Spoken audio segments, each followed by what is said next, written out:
All right. Okay. All right. So let me start over again, and hopefully my internet will hold up for me. Tonight's program is the first in a two-part series exploring privilege and power, where we will learn about the power behind systemic racism. And we are delighted tonight to have two very experienced presenters for this series, KristenMorrow and Kyle Megrath, both of whom have been actively involved with the Atlanta Standing Up for Racial Justice, which is also called SURJ. Kyle began his journey in Boston and in Brooklyn as a trainer,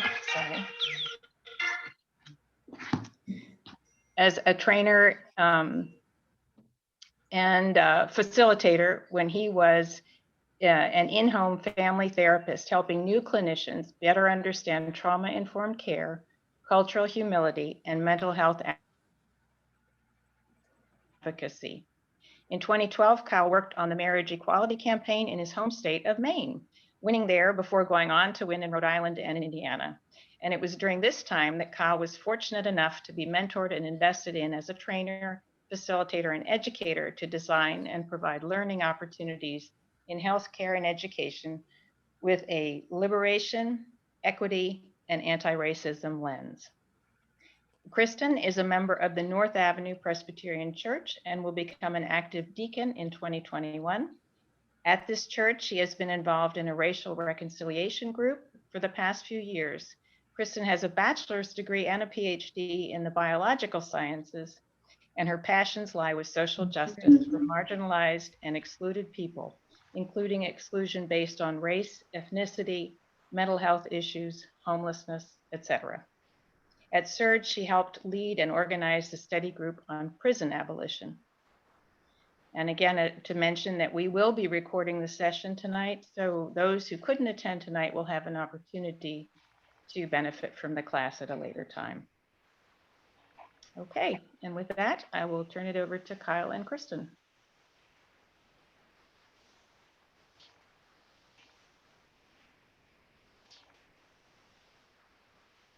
Can y'all see that okay? Great. Double thumbs up.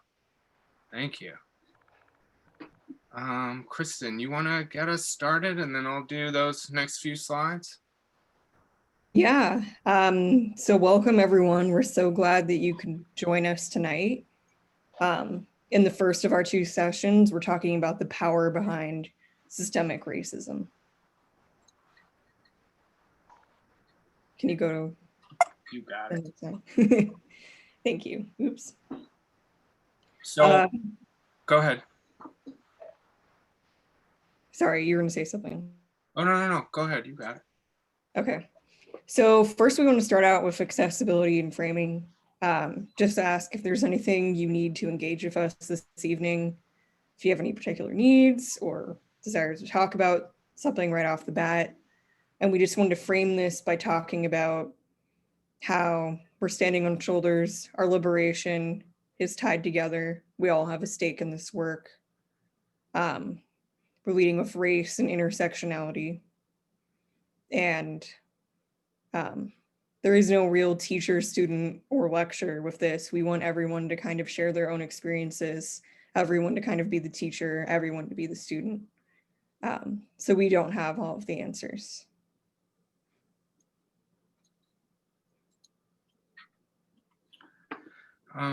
So we just want to start by acknowledging that for a lot of us, we're on Muskogee land, indigenous land, and land, and tonight in particular, I'm feeling like meditating on, because, you know, and Kristin has done so much of this, and I'm so grateful to be part of it, and welcome into this space. It's heartening to be with y'all and to be invited here. And of course, thanks to all of the adult education folks who have made this possible with us and for us. And so I'm feeling like a meditation in this land acknowledgement on gratitude, being welcomed into other people's homes, even virtual backgrounds, and being welcomed into a community, the UUCA community, for an opportunity to talk about something that is critical and that I think the other way we can acknowledge this land is to acknowledge the history of this land, and how an insurrection at the Capitol and white supremacy and the way that we're seeing things unfold right now is a long history of oppression and systemic racism, even back to the Trail of Tears, which displaced Muskogee people from Georgia. So thanks for being with us and acknowledging this land together. And we want to take a second just to set up this space. Kristin and I have facilitated a couple other places together. And we want to kind of be intentional in the space that we create, because there's a lot of us. And, you know, we know that the way that we can come together can not always feel engaging or like everyone is welcome, even unintentionally. So we're going to do the best we can to create that kind of space, and it'll be up to Kristin and I to kind of help facilitate that, also up to all of us. So we want to take space and make space. So if you're a quieter person or don't engage very much, we invite you to engage in a way that feels good for you. That might be in the chat. That might be when we do some breakout groups. But if you're someone who tends to talk a lot and has and feels big in how they share their emotions and feelings and thoughts and opinions, we invite you to create space for other folks and spend some time in between talking to make room for other folks. We also know we can't guarantee a safe space, and safe spaces, unfortunately, has been something that has been sort of co-opted and been something that has facilitated people to create comfort for themselves. So we actually want to encourage people to lean into their discomfort, to ask hard questions of us as your facilitators and of each other. So we want to lean into our discomfort. And of course, we want to provide each other with lots of grace and generosity tonight. But we also aren't giving out any awards. So if you're super woke, if you've been organizing since you were knee-high, and you are just reading every book out there, that's really cool, but you don't have to flex that in this space. We welcome you in wherever you are in your journey. And because we don't have all the time in the world with you, Kristin and I might interrupt attempts to derail. If you want to talk about something that's, you know, tangential to what we're talking about tonight, we might try and bring you back to what we're focused on, just because we really want, this is important to us and we know it's important to you, and we want to focus like a laser beam on our wonderful content that we've created to be with you here tonight. Any questions about that before you go on, Kristin? Any questions or comments? You can put them in the chat.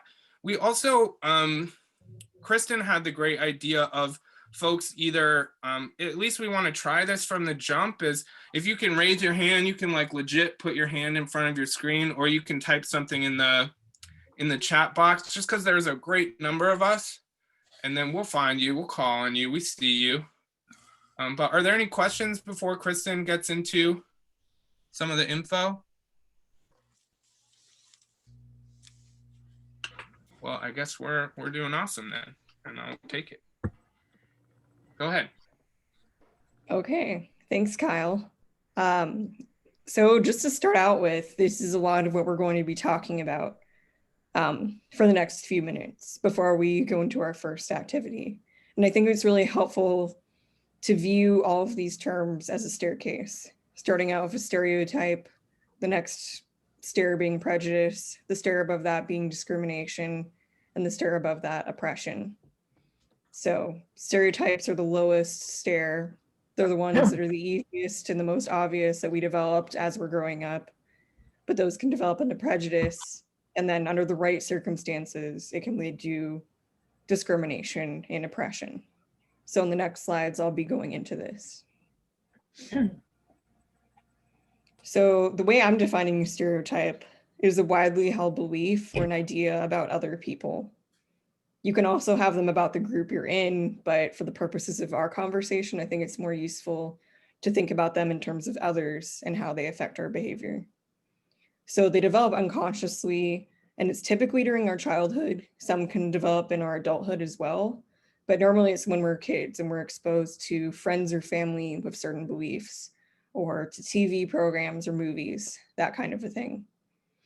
And I want to point out that we all have stereotypes. So even Kyle and I have stereotypes that we developed as we were growing up.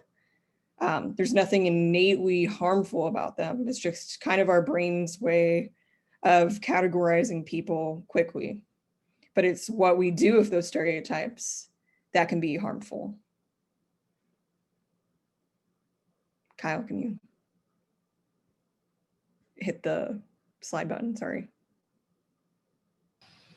Oh, sorry, you already did. So going on to that, a prejudice is sort of the result when you have stereotypes and you add values. So when you make a value judgment to your stereotypes, if you decide something is good or something is bad or something is neutral, then you can form a prejudice. So prejudices can be either conscious or unconscious, and they're primarily feelings or reactions to other people, and they're really founded on our stereotypes. So you can have positive prejudices towards others. Like if you have a positive stereotype towards your own kind of in-group, the group that you belong to, then you can feel positively about that and sort of treat people in that group better than people in other groups, just because you're also a member of that group. But they can also be negative in that you might change your behavior and exclude people or discriminate against people that you don't approve of or who aren't in your group.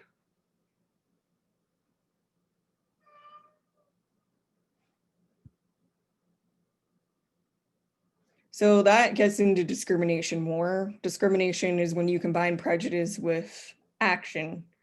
Without action, you're not really going to keep going up the rungs of the stairs or the ladder.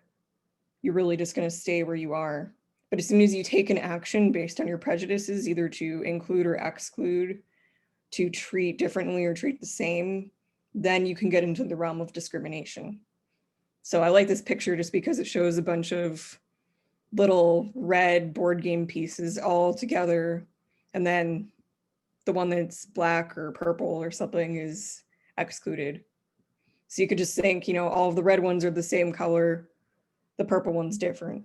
Like it could be based on race, gender identity, sexual orientation, you name it. Any differences can kind of be capitalized on if you're prejudiced and you take action. So moving on, you get to oppression if you combine the act of discrimination with power. So if you have personal power, like, I don't know, like if you're a politician or you're a CEO or a senior manager or something like that, if you have personal power, that is one way that can lead to it. But more traditionally, and in terms of systemic racism, we really think about power as the power that's kind of entrusted to the government, to large businesses and corporations, to large organizations, that kind of a thing. Oppression typically affects a much larger number of people than discrimination does, just because it's across the entire group. Discrimination could be as few as 1 or 2 people, but oppression is typically much more. The other sort of insidious thing about oppression is that it's often not visible to people who are unoppressed, just because we get so used to the way things are, and if we aren't oppressed ourselves, it's really hard to recognize that it may be happening to others. And that's kind of how it persists. If nobody really recognizes what is happening or challenges it, then the status quo kind of remains and people continue to be oppressed. So that kind of leads into a cycle. So even though it's a staircase, once you get to the top, oppression, you could easily start back down again, and each level kind of fuels each other.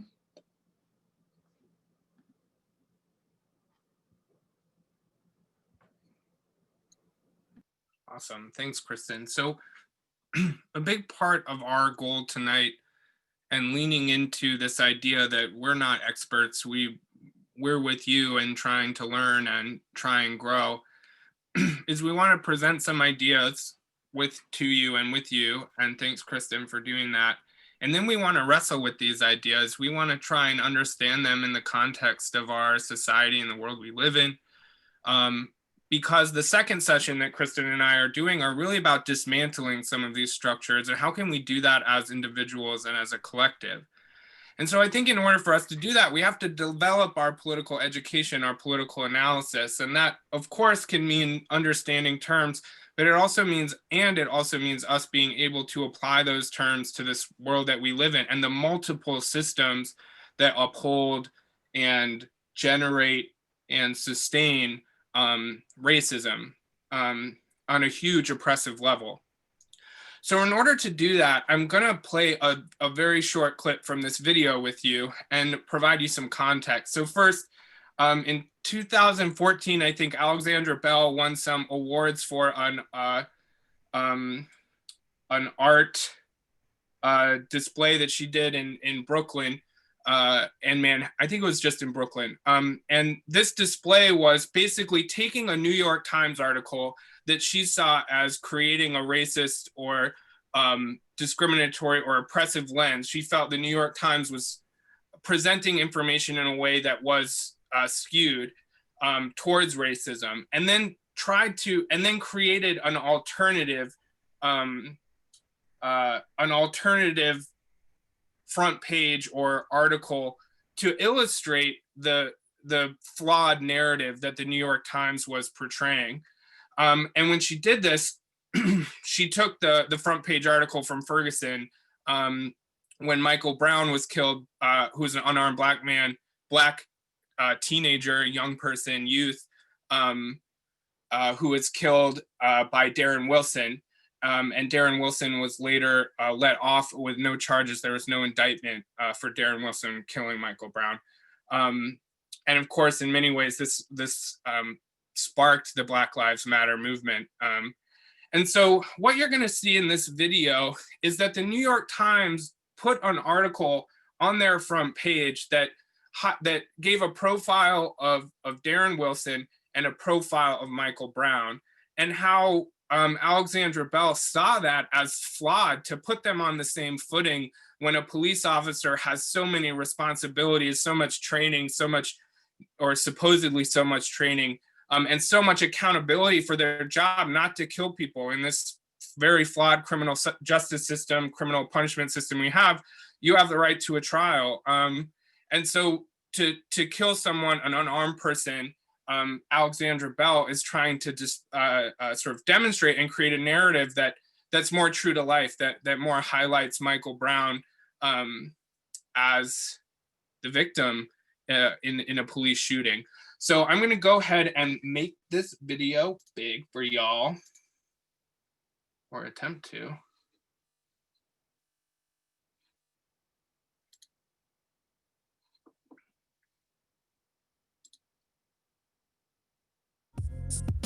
The title is Two Lives at the Crossroads, equating these two lives as if they're neighbors. The Times layout to me perpetuated that.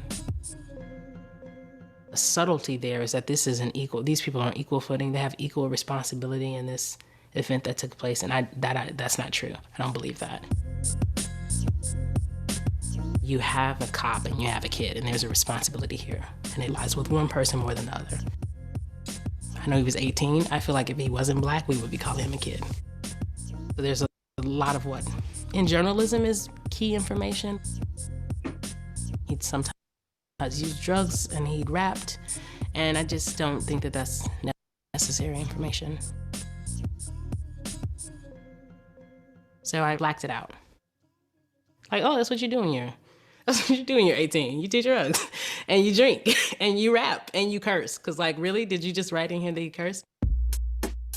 It just goes to show how important images are. It changed the way I viewed the text. Now you know he's a kid, right?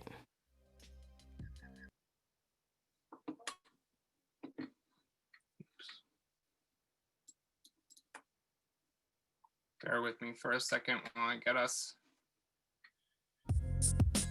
back up and running.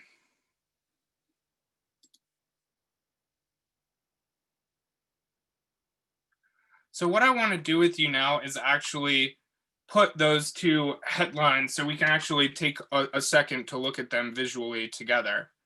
So again, you kind of see two lives at the crossroads here. I realize the font is small. Don't worry, you do not have to read all of the words in here. In fact, I think Alexandra Bell would implore you not to read them. The point is not just what is written here, and I want you to be mindful when we break you out into groups. Is the fact that Michael Brown smoked weed or swore important to this? Is that what's the point of sharing that in an article? And what's the ramifications, or what narratives or myths or, you know, biases, prejudices are they extolling when they put two people next to each other in this and profile them in this way? Because I think when we start digging into it, we're really talking about these terms that Kristin shared with us. So again, on the left, you can see what the New York Times actually did. And then on the right, you can see what Alexandra Bell felt was more true to life, more important, the breaking down of the myth that these are two people who have equal responsibility in the shooting of an unarmed Black youth. And just highlighting that this is a teenager with promise. And keep in mind the image that we're seeing here compared to the other image. Okay, so as we move into our breakout groups, what we're going to do is there will be 3 groups, and the first group is going to be talking about stereotype and prejudice. So what stereotypes and prejudice do you think are being are at play, both in the article, but also in terms of Darren Wilson shooting Michael Brown? Like, what prejudices and stereotypes might Darren Wilson have held? And I recognize that maybe we're speculating, but the point is to lean into this a little bit. So both Darren Wilson and the New York Times, first group is talking that lower step, those lower steps, what stereotypes and prejudices are there. And the next group is discrimination group. So how might Michael Brown have been discriminated against? And how is the New York Times maybe discriminating against Black and brown people or young Black and brown people? And then the last group is doing oppression, So that will be more on the systems level. That will be more how do we think of not just Darren Wilson, but maybe the shooting of unarmed Black people in this country as a systemic problem, as a problem of systemic oppression. So you might have questions. You might get into your breakout groups and it look like you might have someone who's not on their video or just chilling or kind of listening in. Don't worry, just try and have the best conversation you can have in your breakout groups. And Kristin shared a document that you have access to. You can click on, it's in the chat, but I'm gonna, if you have a pen and a piece of paper, we know not everyone is like loving on the Google Docs. I'm gonna read the different prompts that we're asking you to think about when you go into your group. So for the stereotype and prejudice group, we are asking you to think about, let me just get there. So when you first get in your group, we're hoping you can introduce yourself, however you do in UUCA culture. Is that name, pronouns, maybe initial reactions to the video? And not everyone has to go. Our groups might be 7 or 8 folks. So, but if you want to share your initial reactions, that's kind of the first question, and just introducing yourself. So then if you're in the discrimination, excuse me, this is, maybe I'm reading the, yeah, okay, stereotype and prejudice. So yeah, basically the question is, what stereotypes and prejudices may have been at play for Darren Wilson and for the New York Times? And what do you think Alexandra Bell is doing when she creates that different image of Michael Brown in his graduation robe and saying a teenager with promise? Like what myth is Alexandra Bell trying to disassemble, really. All right, so for the discrimination group, the second group, we'll be talking about, how is discrimination at work with Darren Wilson and the New York Times. And again, we realize you're sort of speculating or thinking about this, meditating on this with each other. And again, how is Alexandra Bell trying to shine a light on this discrimination with her art installation? Okay, and then the third group will be the oppression group, where similarly you sort of can introduce yourselves and initial reactions.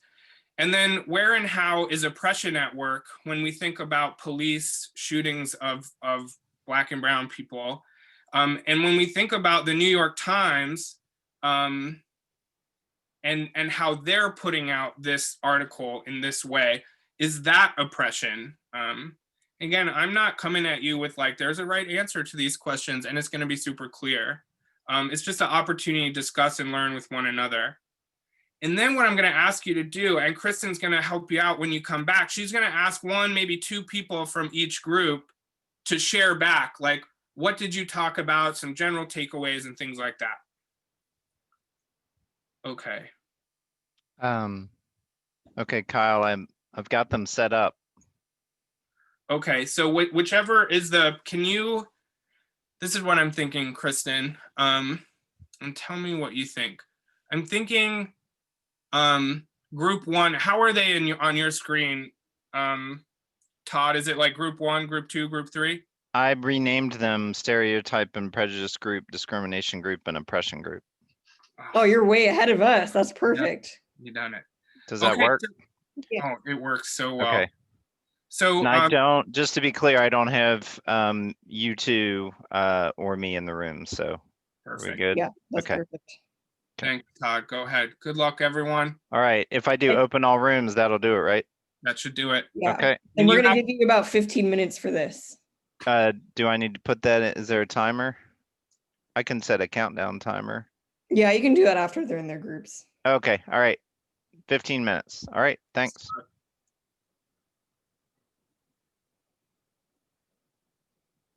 And folks may need to find on their screen, join the group. So look out for a prompt to join your group. I forgot to ask all to unmute. Oh, no worries. They can unmute when they're in their group. Okay, great. I've never seen where they couldn't. That's all right. I'm sure some people are. Hey, Kyle and Kristin, thank you so much. Welcome back, everyone. Oh, Kyle, will you share your screen again? You bet I will. Share screen. Okay, so it looks like we have everyone back. So I figured, obviously not everybody from each group is going to talk, but I wanted to see if there was one or two people from the Stereotype and Prejudice group who wanted to talk about what they kind of took away, what they discussed. And you should be able to unmute yourselves. Well, that would have been our group. And I'll admit that we didn't have time to get through all of the questions. But we gave our initial reactions. The stereotypes and prejudices that were at work for the police officer. Somebody mentioned, and I hope this is okay, that I'm saying what other people said, that a lot of times white people will actually see police officers as protectors, whereas I've heard stories of people of color who have like anxiety attacks or panic attacks whenever they hear sirens. So just that differing view of the world and just kind of how we've experienced the police differently. Stereotypes and prejudices at work for the New York Times. Somebody talked about how oftentimes people in news want to present something that's balanced. And so they thought this might be a nice step forward in providing some sort of a balanced story on either side. And I've definitely heard of other cases surrounding like Hurricane Katrina about there was news articles that were written out about white people, picture white people who found food after the hurricane came through versus Black people who looted the store. So this is nothing new. Yeah. We didn't get to the counter narrative that she was providing, but just kind of, well, we talked a little bit about how, like, even just changing the picture of this young man to show that he's in his regalia. He was a student. That really hits home, I think. And it also presents something, a different story versus, the guy with the hat.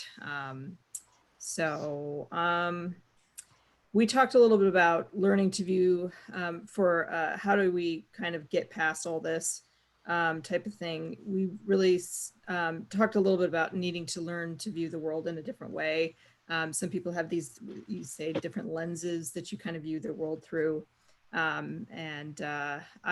know just from my own experience, I was thinking back to something in undergrad where a Black person was trying to tell me that she thought the police were really racist. And I was like, oh, really? I've never experienced that. Of course, I've never experienced that. And in my grad school years is when I really started learning about how to view the world through other people's eyes. And I'm grateful that I've had that experience. And if anybody else wants to chime in quickly, but that's my spiel. That was super great. And yeah, if anybody else from your group wants to chime in, that's fine. But I feel like you really covered it too. So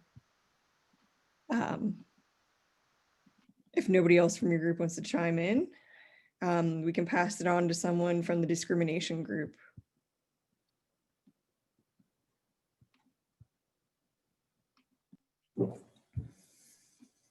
Kay, why don't you do that? I was going to say you, June. No, you go ahead. I called first. I didn't know I was going to do it, so I wasn't taking any notes. So please jump in if I forget something. We talked about that how this is.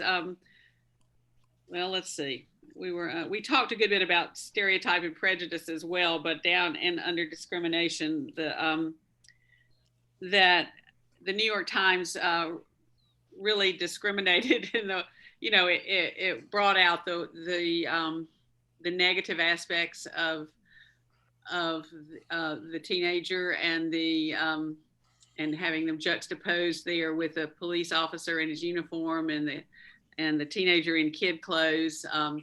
And that how the photographs really discriminate and reinforce the stereotypes and the prejudice, and is actually an oppressive.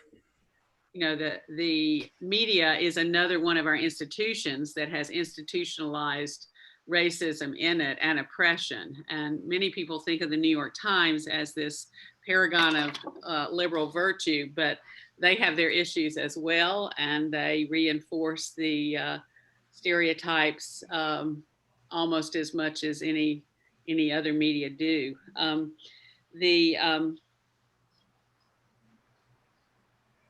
Do you have something to add, June? I'm really kind of drawing a blank on some of them. Did you talk about the power gap? I don't think you mentioned that. We talked about putting these two profiles equal does not recognize the power differential between these two people. It's treating them both as though they were on equal footing. They obviously were not. The one is in a position of great power. The other one has no power.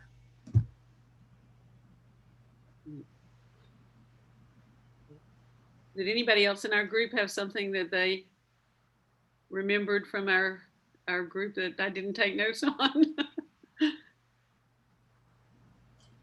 We didn't get to the third question either, the one about how she was changing the narrative. We just got to the first ones.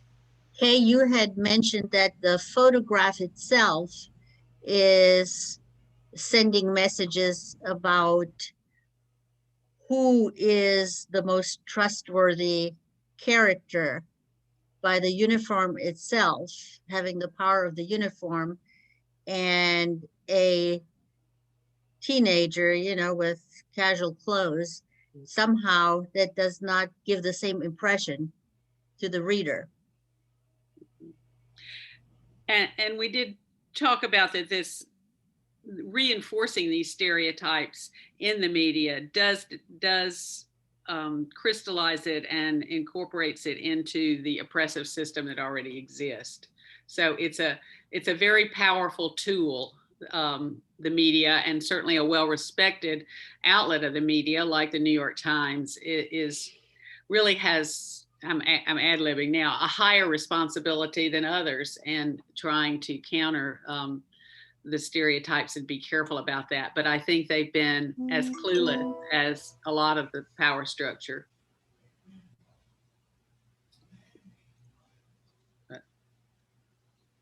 It sounds like you have both groups so far have had great discussions. Does someone from the oppression group want to speak up now about what they talked about? I know you probably had the hardest job of it. I mean, all of them were difficult discussions, but I feel like it's hardest to kind of extrapolate oppression from just the front page of the New York Times.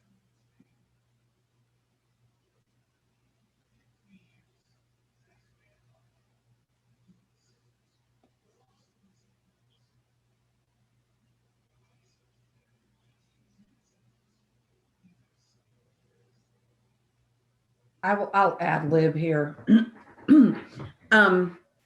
If you look at all the media, and not just the New York Times, but if you look at a majority of the media outlets out there, they all do the same thing. And to a certain degree, you know, they do have a responsibility, but they all do it.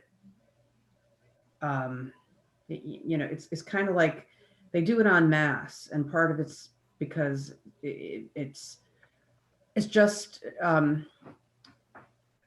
it's like they do it because everyone else does it, right? All the other media outlets do it, and that's what people expect, because it's kind of like the circular system where it keeps going round and round, because they do it, that's what the people read, that's what they expect. Then the people start, you know, say, oh, well, look at my stereotypes, they were true, so I'm gonna. It's this circular system that keeps going round and round. We're being told all this, then we start to think this, and then, you know, the values, you know, and then that eventually turns into oppression. I respectfully disagree with you, Rita, because there are different outlets for the news. And if you listen to Fox, it's totally different than CNN. So it's not just because everybody else is doing it. Maybe it's everybody else that have certain beliefs do it, whether you're left-leaning, right-leaning, or center. The language that they use in the QAnon talks or extreme right is totally different than what you read in mainstream, what I call mainstream media, or hear on TV when you listen to Rachel Maddow or read the New York Times. They're not the same language. But when it comes to the minority population, a lot of it is, I mean, we'll take Fox as extreme, MSNBC, you know, but what I'm trying to say is that when it comes to the minority population, the majority of the outlets do it, and it's wrong, you know. Yeah. I think. Sorry. Yeah, and yeah, I mean, no, but in terms of like QAnon and all that, and you know, Fox is extreme. No, they handle things totally differently in an alternate universe. Sure. Let's not forget that this was in 2014 and 2015.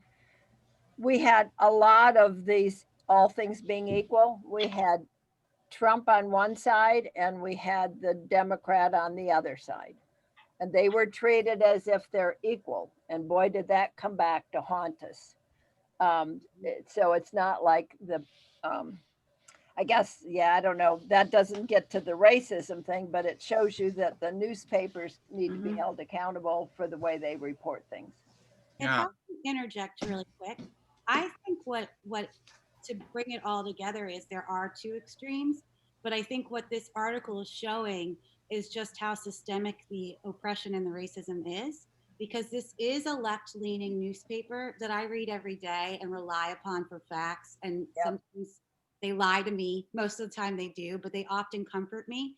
But I think this is what it's saying. It's like that's how systemic it is, that we create this narrative that Black boys are men as soon as they are over a certain size or a height or an age, that we don't equate to white boys or cisgender white boys.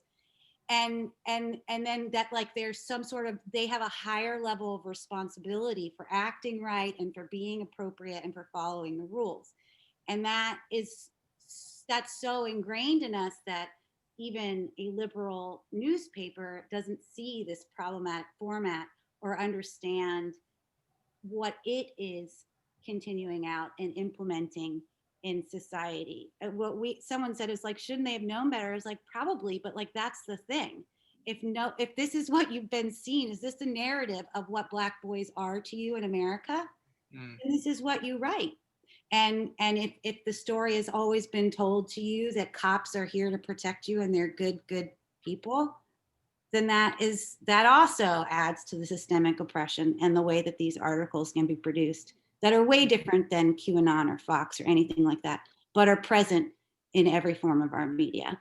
That's awesome. Thank you. This is rich and really, again, gets to how we have a lot to learn from one another. And I'm noticing the time, and I think we've heard a little bit that folks kind of stick around after 8:30, and some folks go. So we want to just kind of invite folks at 8:30 if you want to go. We're going to do kind of a brief activity after this to continue to dig in. But also, like, of course, if you've got to go, you've got to go. And we understand, love, and appreciate folks' time. And so some things that I'm riffing off of here a little bit that I think feel powerful in thinking about oppression too are some myths that I think there are two things. One is this myth that there are two sides to every story, particularly in a two-party system, and that those two things are equal. And I'm hearing a few people say that. And I think one of the things that I think Kristin laid out earlier that's really powerful here is power. The media has a tremendous amount of power and influence. You know, the media's job is to synthesize information for us and give it to us. And that comes with, particularly with the Times and their readership, is a tremendous amount of power. And so where oppression comes in is when article after article comes out that does this. When we look at these two people on equal footing and we see it over and over, and I forget who said it, or I remember who said it, but I'm not sure of your name, but I've seen that same image in Louisiana of people, you know, both people getting groceries and, you know, it being shown that way. And when we see that over and over and over time, that's where oppression comes from. It becomes a systemic problem because the media has so much power. What do you think, Kristin? I completely agree. And I'm kind of enjoying what people are pointing out in chat about, I don't know, like the wording for the officer's profile is kind of unusual. And I just looked at it again and realized that the officer's profile starts with an event that was like about a year before the killing of Michael Brown Jr. So it's like, why does he get this whole back history of all this other stuff? Like, why can't it be about Brown's death? It almost minimizes what happened to Brown as being unimportant to wait probably 3 or 4 paragraphs into it before even saying what happened, kind of ignoring it. Whereas for Michael Brown Jr., the story starts with like right before he was murdered. So I think that goes back to what everyone was saying across the different groups. And I think you all did a really, really great job of evaluating these articles and figuring out all of the underlying issues. Yeah.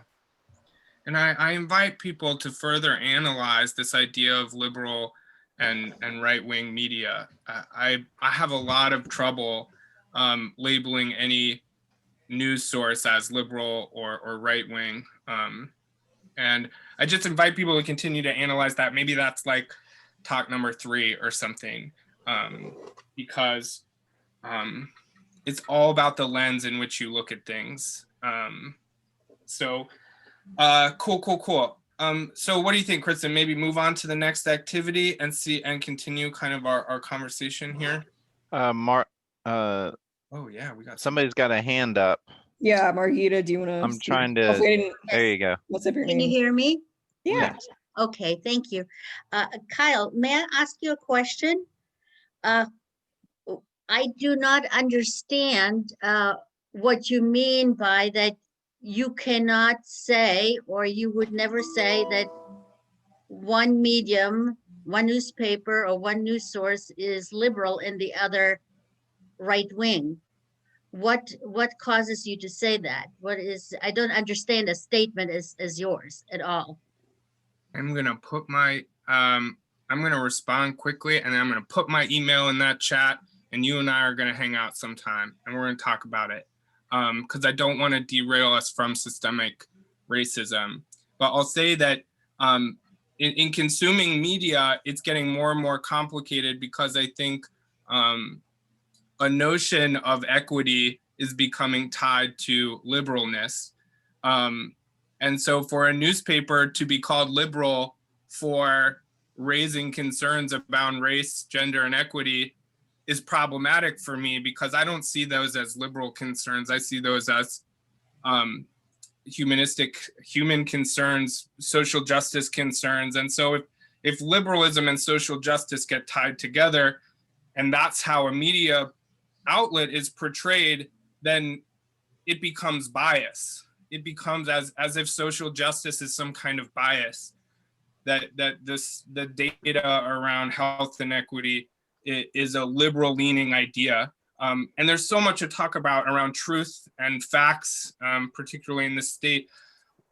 So again, I think it just sort of says that if we say there is right-leaning, left-leaning, central sort of ways that the media is portraying itself, it becomes problematic, because I'm not interested in labeling and sort of like these identity politics kinds of things around news articles. I'm interested in the people kind of framing news in a way that understands and takes for granted that racism exists and white supremacy exists, and that a lot of our systems are run that way. I just don't think that's liberal. I think it's bigger than that. Okay, I would say I disagree with you, but you're entitled to your opinion. Great. Yeah, so I'm gonna put my email in here. Let's talk sometime. Okay. I'm with it. All right, thank you. Thank you. What a great question. Kyle, do you want to press the button for the next slide before you? Oh, great. So I just very briefly wanted to define systemic racism, since we've kind of been going around it. In case it wasn't clear, systemic racism is racism that is just embedded into the normal practices of our society. So our businesses or organizations, our government, and that's why it's systemic. It means it's everywhere surrounding us.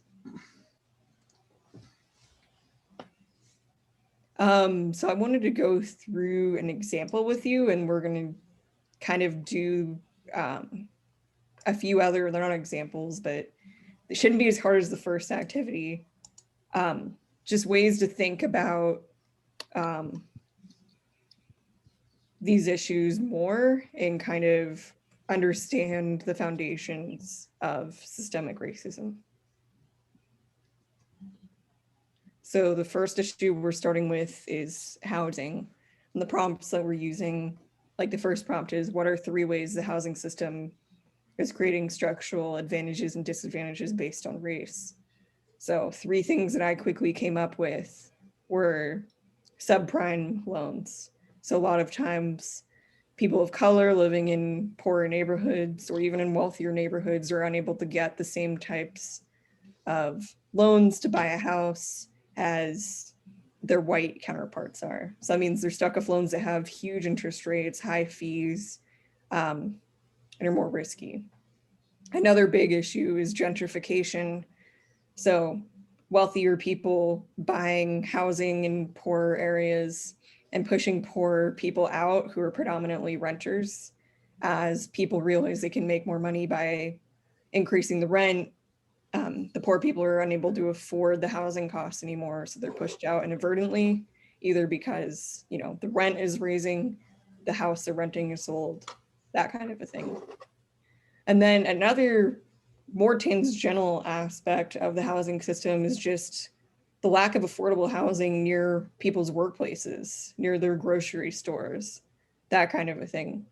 A lot of times the affordable housing is far away from those things, and if you can't afford your own car, you're stuck spending a lot of time walking or taking public transportation, and it's harder to make ends meet if you need to work multiple jobs, and you have to also deal with those factors. So the second prompt we have is, what prejudices, assumptions, and myths are perpetuated and sustained by the system? So the first one I put is just that Black and brown lenders are less trustworthy with money. That's sort of the assumption that banks make when they give subprime loans for lower credit scores to people who are predominantly Black and brown. They can kind of tell based on zip code which racial group they're most likely to belong to. So zip code kind of determines a lot. Another assumption is just that people of color don't really care about maintaining their neighborhood. Like their neighborhood kind of deserves to be gentrified because they're not taking the effort to kind of maintain it, or they don't care about how it looks or something, when that isn't necessarily the case. And then the third thing, which I consider a myth, is that it's basically an individual problem to find an affordable place to live. Like we can't control what the free market does, and everybody's kind of out for themselves in terms of finding a place to live. And like, if you work hard enough, you should be able to like deal with your circumstances. Kyle, did you have anything to add? Well, I was just thinking about how. I did mean borrowers versus lenders. Sorry, Marianne. You can tell I don't own anything where I need to borrow right now. Yeah. Thanks for that clarification. Yeah, I was just when you said credit, I was like, oh yeah, I got you. Oh yeah, I got you, Hildegard. Hold on one sec. So yeah, I was just thinking about how credit plays into this, right? And that credit is a tax on poor people and people that support their families with loans that don't go so well. And that's a systemic, that those are laws that have been passed. That's the way our society creates advantage based on really capitalism and economic and class-based sort of warfare. But I think that's important to pull out too. So when you brought up credit, yeah, so go ahead, Hildegard. I was just thinking of another thing on gentrification.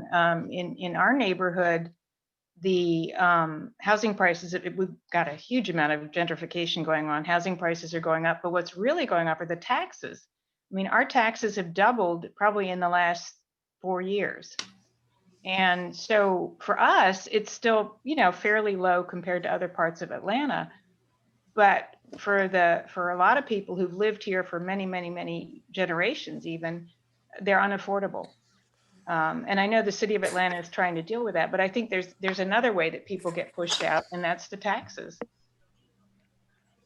Absolutely, and get pushed out into lower tax communities, which then affect public school. Right. And so a lot of, it's even hard designing this activity because it's like so much of this is interrelated, and we can't talk about race without talking about class, talking about gender, and so forth. But we did want to focus on race. So I'm noticing the time. So maybe, what do you think, Kristin? Maybe we'll spend 5 minutes trying to 5 or 10 minutes unpacking this with healthcare, and then leave some room for Q&A. Yeah, I think that sounds great. Okay. So I'm going to leave this up so we can kind of focus, because we're going to use the same prompts. We're just replacing housing with healthcare, and we're interested in hearing from you. So feel free to raise your hand or put in chat. You know, it's just a bit of a smaller group now, so we'll work it out. But so what are what's a way anyway that you think the healthcare system is creating structural advantages or disadvantages based on race?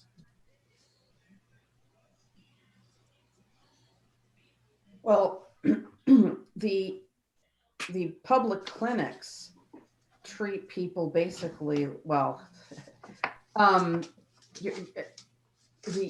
atmosphere of a public clinic versus going to a regular doctor is two different things. Like if you go to a public clinic, say like, well, during the recession, I used public clinics.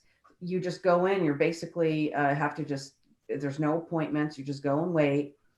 And then the whole environment is so very different. And the way you're treated, I also felt was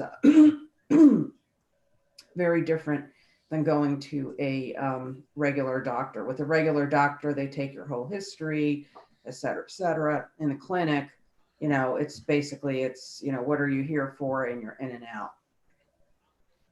And so I think there's a lot of things that might end up being missed if you have to rely on public clinics. Having worked in those public clinics, it's a really tough issue in many ways. And it seems to me that part of this is how do we have a systematic solution to this systematic problem? Yeah. And the systematic solution to this systematic problem is universal health care. And it seems to me that one way to try, and I think the election just shows that, you know, I said to somebody at supper that the amount of social justice that happened as a result of the election, the two senators getting the Senate back and so on, should provide the opportunity for improvement and at least improvement in Obamacare to be enacted sometime in the next 6 months. So I think all our efforts have put in to trying to get people to vote and to try to get people out to vote to stop voter suppression is one way to sort of move in a mega way toward changing, you know, structural racism, you know, and some of this is poverty, of course, not just race, but but to me that's where I see us needing to work. How do we work at that? And I mean, for example, just getting Medicaid expanded in Georgia would be a big deal, okay? And so and would affect people black and white and so on. So where do we put our effort? That's sort of one of my interests in this area. Yeah. Well, I hope you can join us for the next one, Godfrey, and thanks for your input, and you too, Rita. I think, you know, the myth that I hear behind some of this is that those who are entitled to healthcare are those who have jobs. And in a system where we disadvantage folks of color, which impact jobs, and jobs are tied to healthcare, then that's when we're really talking about systemic issues. What are some other ways that our healthcare system is set up to advantage folks or disadvantage folks? Well, I would just like to bring up that the healthcare system is not unlike the rest of our society in that the racial bias, sort of white supremacy view of the world is ingrained in its DNA and in the people that work in it. So even, you know, I think that it's, you know, even people who are of color, who are well-to-do, wealthy, well-educated, get treated differently in the healthcare system than white people based on the prejudice of just the people working in the system. And that's borne out in data, particularly around maternal deaths in childbirth and low birth weight babies, and when everything is controlled for class and financial status and education. And it's just, to me, no other explanation but systemic racism. Well, we have so there's a whole syphilis thing in, was it Tuskegee, where they infected Black men with syphilis and didn't tell them. They gave them They actually Yeah. did not infect them, but they Okay. did treat them when treatment became available. Okay. Okay. So, and also the case of Henrietta Lacks, where they took her cancer cells without her knowing, and they created a whole line of cancer cells, which they use to this day in labs. It's they use HeLa cells in the labs, but she didn't know. I mean, that would never have been done without without agreement. If that had been a white person would have known about it and would have consented to it. The fact that she was Black, they just took her cells and created a whole basically an immortal cell line from it. Yeah. I don't see it quite that black and white, pardon the no pun intended, but I mean, this was done 40, 50 years ago, and that most of those tissues are thrown away. And I think it would probably be white people's tissues and Black people's tissues that would just be used. And the way of assessing that has changed. And some of it is because you can read out somebody's DNA, and there's been a whole culture around that in the last 10, 15 years. So to me, it could have been a white person's cell. It just happened to be those cells acquired this unique function that made them really, really important for biological research. I agree, Godfrey, but I think that if it had been a rich white person, if it had been a rich white person, it would have been different. A poor white person would have been treated the same way as Henrietta Lacks, probably. Well, I mean, I think that poverty has a whole lot to do with it. I agree so much with what you said about Georgia and the ability to find doctors, and the fact that we won't expand Medicaid. The wealth area is so crucial in this whole thing. Right, you can't really tease them out. And I feel y'all inclined towards some debate and some disagreement. And I don't want to disinvite that. I want to invite folks who are impacted by what other folks say. I'm also not here to necessarily debate or agree and disagree and go back and forth. I think in creating a dialogue, I want to create a rich space for us to sort of talk about this. And but I also welcome other folks' input. I don't think this was disagreeing as much as expanding the area. Cool. Thanks for that clarification. Yeah. I think the next big area that we're going to start seeing a lot of disparaging things is in terms of climate change. I think that's going to be the next big trigger for poverty. And I think, our minority people are going to probably be more affected by it. Because if you look at the past, all the Superfund sites, the toxic sites, they were all where the people were very poor. And that goes into, their health. And I think the same thing's going to happen with climate change. Yeah, appreciate that, Rita. Do you see Carrie's comment in chat, Kyle? Yeah, you want to lift? Really good point. Yeah, we lift that up for us. Yeah. So they put that healthcare providers get to choose which insurance providers they accept. So even with AFA coverage, you don't have access to most healthcare options. Are healthcare providers required to accept Medicaid coverage? I don't think they are. Most of them, a lot of places I've seen don't. It doesn't really impact me personally, but my parents are on Medicaid, so I hear about it sometimes. So I think that's another thing. If you don't have health insurance through your place of employment, or you're retired or something, then that's another way you can be disadvantaged. And I feel like a lot of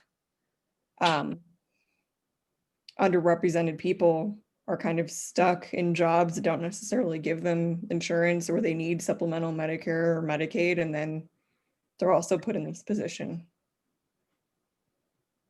I had another systematic argument that I really never thought of before, but I've heard on probably MSNBC recently that that there's nothing wrong, that the per capita billionaires of the Scandinavian countries are greater than the per capita billionaires in the US, but they have provided a society that really does have an effective safety net. And in terms of looking for a systemic solution to problems, how do we mobilize that discussion, understand what that's about, and how do we change this so that some of the money that could go to providing a base, it's really a reasonable base. We failed miserably as probably the most failure of any Western democracy, I assume. I think that's a great point too, and it kind of ties it ties into the fact that, you know, people of color in the US are less likely to have a safety net. So when they do have health issues, how are they going to pay those bills? Like if they get cancer or something, there's only so much insurance can do. But if you count up the people, the more white people than black people that suffer from that, and it's all being lost. So how do we solve the problem? That for me is where I think we need to focus on, is how do we figure out how to make this go away? Holly, I see you have your hand up. Yeah, I've not been on Zoom on my phone before, so I can't see everybody. I can just see the speaker. So I have no idea what you see. But I remember reading something that really hit me hard a few years ago, so I can't quote it or anything. But the systemic aspect of healthcare dates back, well, it dates back first to where I read in a Maya Angelou book that Blacks were not permitted access to the hospital or going to the doctor in their communities. Sure. And, you know, and then the other aspect after World War II, when a lot of the European countries looked to create a national health care, that there's actually documents showing that the reason the US didn't want to go that way is they didn't want money to go to Blacks for health care. And the reason they well, that may not have been the only reason, but it was one of the reasons that they were denying Blacks access to healthcare. So we have a deep-seated desire in this country to prevent Blacks from having healthcare. It might also include poor whites or other minorities, but I wish I could cite to it now, but I read it several years ago. I was really shocked to learn that. It was sort of like when I first learned about the GI Bill excluding Blacks and, you know, the housing in the 50s that excluded Black Americans. So we're talking about systemic racism, healthcare.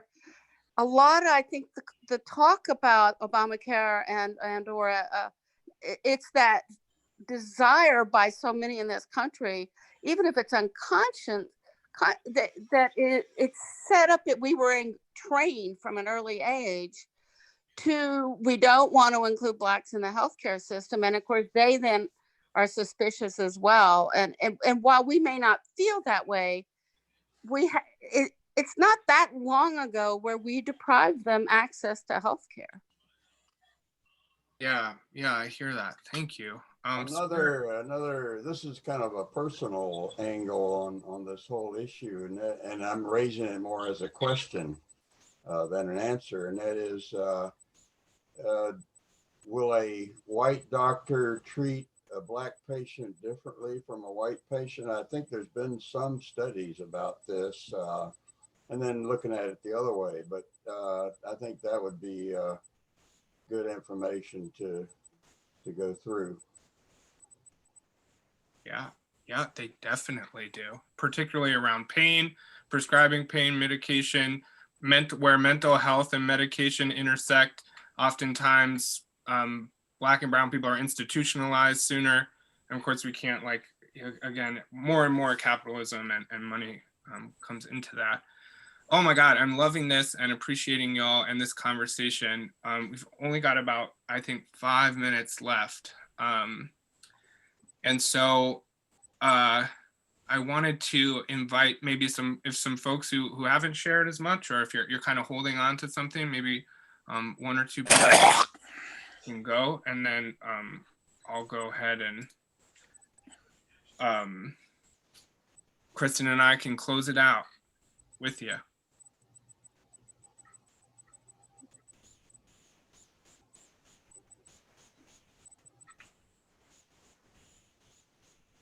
any other thoughts from other folks around ways that healthcare and systems and systemic racism are kind of intertwined? I just wanted to add something to what you said. It doesn't have to do with it, but you just said that with Black Americans being treated differently, I think they have a lot of documentation of that, but that's also applied to women, where women sometimes don't get treatment soon enough because they just think it's emotional, or they're overreacting, or they're too sensitive. And they even did studies. When I was practicing law, I went to a medical presentation, and they even showed, and of course this would doubly apply to a Black woman, they even showed that all the research was done on men. So none of it really applied to women with, say, this was on cardiology, on women's heart systems, and how the symptoms might be different and everything like that. So I think you could apply that equally as well to women, even though that's not our subject.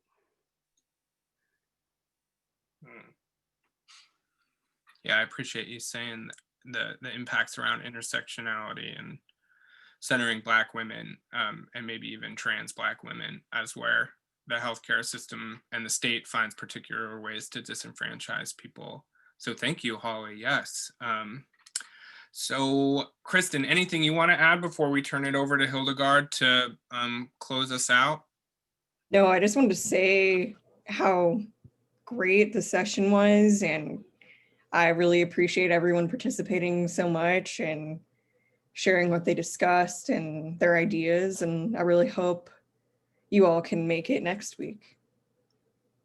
Will you say real quick, just one more quick reminder before you go, Hildegard, Kristin, what we're kind of focusing on next week, very generally? Yeah, so we're focusing more next week on how we can use our own personal power and privilege to change and combat systemic racism. So just actions we can take in our own communities, and maybe even nationally, to hold our elected officials accountable, our businesses accountable, that kind of thing. Sounds great. I'm looking forward to next week. And please, everyone, thank you for coming, and let your friends know if they couldn't attend tonight, they can come and hear portions of this, the pre-recorded portions, on Sunday at 5 o'clock. And also, I wanted to put in a plug for the Justice Power Hour, and I'm going to put in the link in to sign up in the chat right now.